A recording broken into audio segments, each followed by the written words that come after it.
जापानमा अब अप्रिलबाट तपाईँको तलबबाट अलिक धेरै पैसा काटिन सक्छ है त। किन अब डिटेल्समा म भन्नेछु र यो भिडियो जापानवासी सबैमा चाहिँ सेयर गर्न नबिर्सनु होला है त। जापान सरकारले एउटा होकेन लिएर आएको छ, जुन होकेन चाहिँ बालबालिका तथा परिवार सहयोग भनेर भनिएको छ र तपाईँको तलबबाट चाहिँ अब 2026 अर्को महिना है त सिगाचु अप्रिलबाट लागू हुने गरी चाहिँ लगभग 500 देखि 1000 एन चाहिँ तपाईँको तलबबाट काटिनेछ।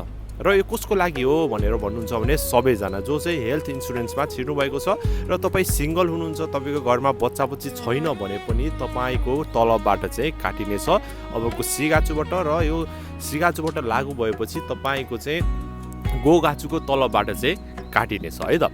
त्यो के काटियो भनेर तपाईँ चाहिँ चकित पर्न सक्नुहुन्छ। यो भनेको चाहिँ जापान सरकारले लिएर आएको नयाँ होकेन हो। त्यो चाहिँ सबै कर्मचारीको तलबबाट चाहिँ 500 देखि 1000 एन बराबरको चाहिँ पैसा चाहिँ काटिँदैछ र यो पैसा चाहिँ जापानमा बच्चा बच्ची र परिवारहरूलाई सहयोग गर्नको लागि, बच्चा बच्ची हुर्काएको लागि र बच्चा बच्चीहरू धेरै नजन्माउने गरेको यो समाज छ जापानमा, त्यसलाई चाहिँ अलि बच्चा बच्ची हुर्काउनको लागि सहयोग होस् भन्ने तरिकाले चाहिँ र परिवारहरूको लागि भनेर छुट्याइएको छ है त। र तपाईँको बाटो पनि काट्न सक्छ। यो जानकारी मैले तपाईँलाई दिएँ र तपाईँले चाहिँ अरू साथीहरूलाई यो भिडियो सेयर गरेर सबैमा बताइदिनु होला। र यस्तै इन्फर्मेटिभ भिडियोको लागि मलाई फलो गर्न पनि नबिर्सनु होला।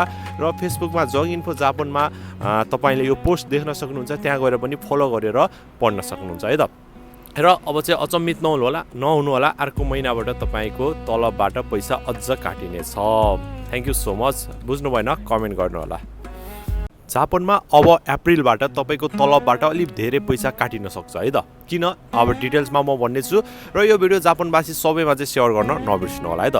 जापान सरकारले एउटा होकेन लिएर आएको छ, जुन होकेन चाहिँ बालबालिका तथा परिवार सहयोग भनेर भनिएको छ र तपाईँको तलबबाट चाहिँ अब 2026 अर्को महिना है त सिगाचु अप्रिलबाट लागू हुने गरी चाहिँ लगभग 500 देखि 1000 एन चाहिँ तपाईँको तलबबाट काटिनेछ। र यो कसको लागि हो भनेर भन्नुहुन्छ भने सबैजना जो चाहिँ हेल्थ इन्सुरेन्समा छिर्नु भएको छ र तपाईँ सिङ्गल हुनुहुन्छ, तपाईँको घरमा बच्चा बच्ची छैन भने पनि तपाईँको तलबबाट चाहिँ काटिनेछ अबको सिगाचुबाट। र यो सिगाचुबाट लागू भएपछि तपाईँको चाहिँ गोगाचुको तलबबाट चाहिँ काटिनेछ है त।